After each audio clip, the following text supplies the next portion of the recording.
We're here with the 1121G, scheduled for delivery to be early November. And this model series replaces our F-Series wheel loaders. The 1121G is 347 horsepower, and thanks to our team in FPT Powertrain Technologies, now meets Tier 4 final emission standards due to the SCR engine technology. Some of the other improvements with this machine do overall improve the level of production and operator efficiencies. We made significant improvements to independent systems to working together to improve these levels of production. Systems such as our electrical system, hydraulics, talked about the engines, and of course our transmissions as well.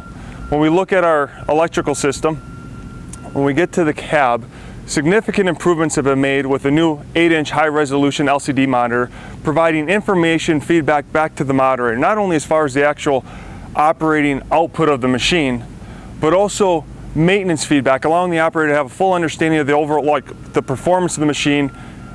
Routine maintenance schedules need to be worked out with them and their dealers, and just other overall fuel performance and operating modes, power modes for the machine.